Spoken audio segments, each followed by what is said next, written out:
As a fan of the Tron franchise, I've been closely monitoring the progress of the third big-screen installment, now titled Tron Aries. The journey to producing a sequel to Tron Legacy has been fraught with challenges over the years.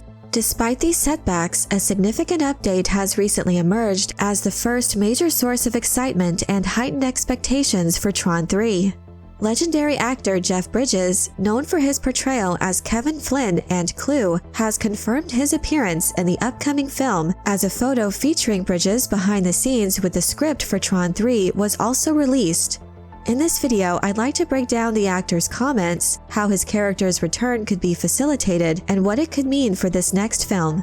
In a recent interview on the Film Comment podcast, Bridges said, "I'm heading off this Saturday to play a part in the third installment of the Tron story. I'm excited about that. It's wild. Jared Leto is the star of this third one, and I'm really anxious to work with him, and I've admired his work."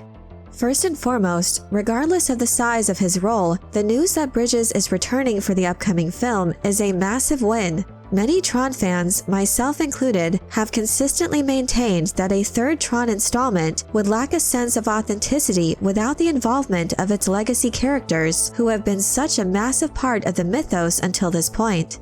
However, Jeff Bridges represents just one crucial component of what many fans consider to be the complete equation for the success of this film. The return of Bruce Boxleitner, who played the title character Tron, would further cement the film's connection to its roots, and would likely win the intrigue of many longtime fans. As such, I, along with many others, am eagerly awaiting a similar confirmation regarding Bruce Boxleitner's participation in Tron Aries. Something to keep in mind is that Bridges' involvement was not an official announcement from the studio, but was a casual reveal by the actor in an interview. Why Disney wasn't shouting this news from the rooftops the second Bridges was confirmed to be returning baffles me, but I hope this means that other well-known characters from the franchise could be in this newest entry, but that their involvement is being currently kept under wraps. Upon examining Jeff Bridges' remarks more closely, we can infer a few details. For one thing, it seems that his role in the upcoming film might be more limited, as he mentions it's just a part in the third installment. Intriguingly, his comments also seem to suggest that he will share scenes with Jared Leto, who portrays the character Aries. As indicated by the nameplate Dillinger on the suit of the character in a promotional image, Aries appears to be linked to Edward Dillinger Sr., a former NCOM executive, and his son, Edward Dillinger Jr. from the previous films. Based on everything we've heard about the film and character descriptions so far, it seems as if the Aries program is poised to play the antagonist of the film. When it comes to how his character could interact with one played by Bridges, it may very well be that Aries encounters or interacts with another program like CLU that was made by Kevin Flynn, or perhaps the ghost of Flynn himself, which still could exist within the grid. I personally think it would be interesting if the protagonists of the story, in an effort to stop Aries and Dillinger, are forced to resurrect the Tron program to fight against Aries. There are many ways in which this can happen, but it could be interesting if Aries is able to infiltrate the grid where he encounters Flynn's digital ghost, and perhaps this is where the protagonists follow Aries and are able to recover the lost version of Tron, formerly known as Rinsler, who was lost in the sea of simulation. It's also conceivable that a version or copy of CLU could be encountered by Aries, which would make it possible for the two actors to work together. However Jeff Bridges' return is handled, and regardless of the extent, I'm sure many fans are just thrilled and at least relieved to know that he's involved.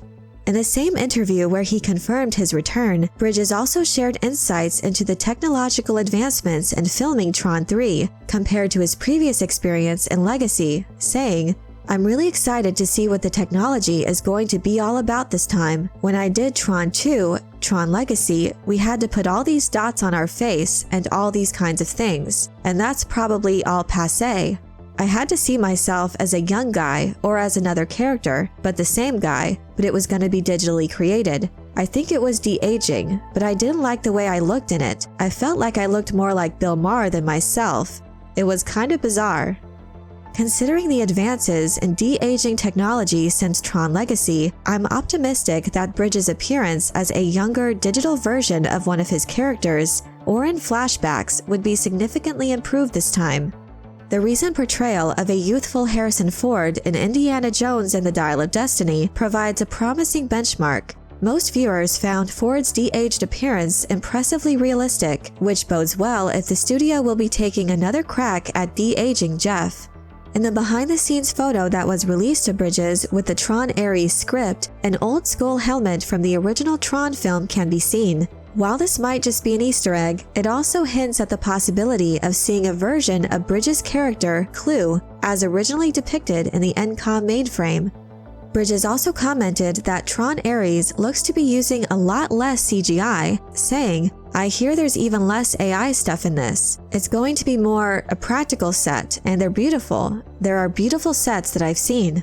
In line with these comments, Cameron Monaghan, the actor known for being the face of the Jedi Fallen Order and Survivor games, also opened up about working on the third installment of Tron and hinted at the film's visual aesthetic. He said, "I think this one, in a very similar way, is going to really push forward what can be done from a visual perspective.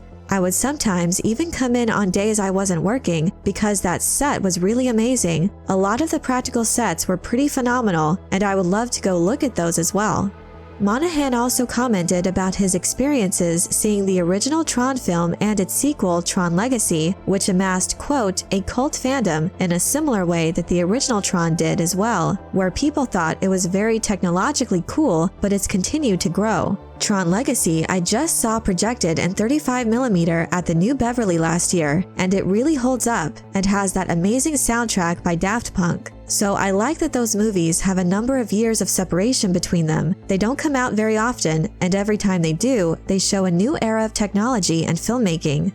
In my opinion, Monaghan hit the nail on the head when it comes to pinpointing a key aspect of what made the first two Tron films special. Both installments sought to pioneer the possibilities of technology in filmmaking. However, while these films heavily utilized computer-generated visuals, they also maintained a strong foundation in practical sets and effects, blending the best of both worlds to create a compelling cinematic experience.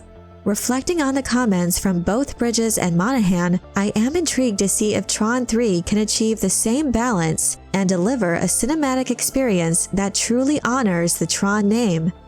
Undoubtedly, the addition of Jeff Bridges is a major point in the film's favor, and now the responsibility rests on the shoulders of the creative team behind Tron Aries to ensure that the iconic actor's return is handled with the respect, significance, and writing quality that his legendary status in the franchise ultimately deserves.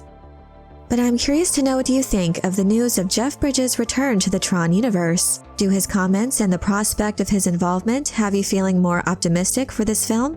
Let me know your thoughts in the comment section below.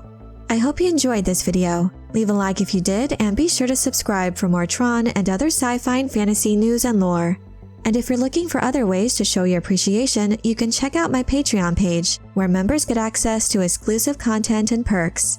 Thank you all so much for your support, and as always, have a very nerdy day.